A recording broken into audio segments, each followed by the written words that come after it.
নমস্কার বন্ধুরা, আজকে আপনাদের জন্য নতুন ধরনের একটি রেসিপি নিয়ে চলে এসেছি। এই রেসিপি জানতে হলে অবশ্যই ভিডিওটি কন্টিনিউ করতে হবে। তার আগে বলে দিই, আমি তারা রানী ঘোষ, ইন্ডিয়া থেকে।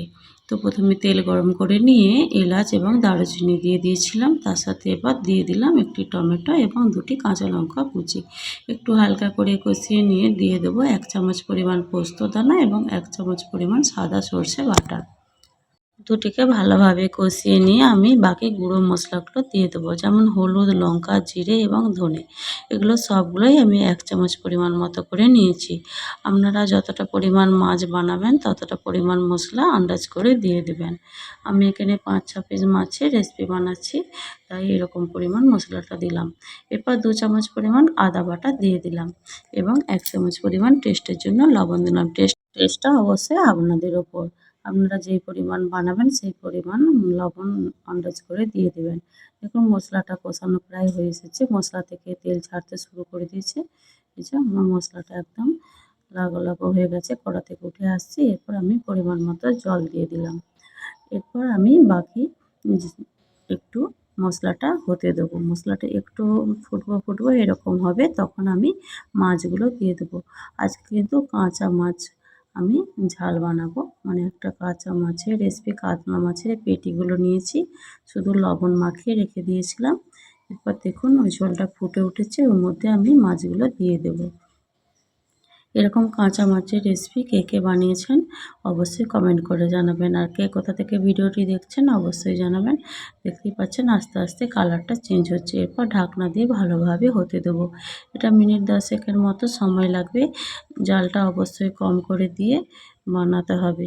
তাড়াহুড়ো করে তাড়াতাড়ি করে স্পিডে জাল দিয়ে রান্না করে নিলে কিন্তু মাছটা ভালোভাবে সেদ্ধ হবে না, খেতে ভালো লাগবে না। যেহেতু কাঁচা মাছের রেসিপি, সেহেতু অল্প জাল দিয়ে আস্তে আস্তে রান্না করতে হবে। এরপর ঢাকনা খুলে একটু উল্টে পাল্টে দিয়ে আবার ঢাকনা দিয়ে রান্না করে নেব। দেখুন আমি ভালোভাবে সমস্ত মাছগুলো একে একে উল্টে পাল্টে দিয়ে বারবার আবার ঢাকনা দিয়ে রান্না করে নিতে হবে। আমি এবার বারবার করে এইভাবেই উল্টে পাল্টে দিচ্ছি আর ঢাকনা দিচ্ছি, এইভাবে করে রান্না করে নিয়েছি। দেখুন কালারটা পুরো চেঞ্জ হয়ে এসেছে, আমার রান্নাটা প্রায় শেষের দিকেই। তো চলুন এরপর আমি ওপর থেকে একটু সস দিয়ে দিলাম। সসের প্যাকেটটা প্রায় শেষ হয়েছিল, তাই যতটুকু ছিল দিয়ে দিলাম। এখানে 2 টেবিল চামচ পরিমাণ সস আমি দিলাম এবং একটুখানি স্বাদের জন্য 1/2 চামচ পরিমাণ চিনি দিলাম। এবার ভালো করে একসাথে সমস্ত কিছু মিশিয়ে নিতে হবে। এতে করে টেস্টটা খুব সুন্দর হয়, যেহেতু ওপর থেকে একটু চিনি দিলাম স্বাদটা ব্যালেন্স করার জন্য। এরপর ধনেপাতা কুচিয়ে রেখেছিলাম সেটা দিয়ে দিলাম। অল্প কিছুটা ধনেপাতা ভালো করে ধুয়ে কুচিয়ে নিয়েছিলাম, সেটা দিয়ে দিলাম। এরপর একটু ঢাকনা দিয়ে হতে দেবো। ওই মিনিট 2 মতো একটু বসানো থাকবে অল্প আঁচেতে, একদম লো হিটে। তো এরপর দেখুন আমি ঢাকনা খুলে একটু নেড়ে ছেড়ে দিচ্ছি। আমার হয়ে গেছে মাছটা, আমি এরপর নামিয়ে নিচ্ছি। কাতলা মাছের কাঁচা এই অবস্থায় একবার কারিটা বানিয়ে খাবেন, দেখবেন কি অপূর্ব স্বাদ, সেই স্বাদ হয় একদম। যতক্ষণ না বাড়িতে বানিয়ে খাবেন ততক্ষণ বুঝতে পারবেন না। অবশ্যই এটা ভিডিওটা দেখে একবার বাড়িতে ট্রাই করবেন। আর আমাকে কমেন্ট করে জানাতে ভুলবেন না যে আপনাদের বানানো রেসিপিটা কেমন হয়েছিল। আর এতক্ষণ ধরে যে ভিডিওটি দেখলেন অসংখ্য তার জন্য ধন্যবাদ।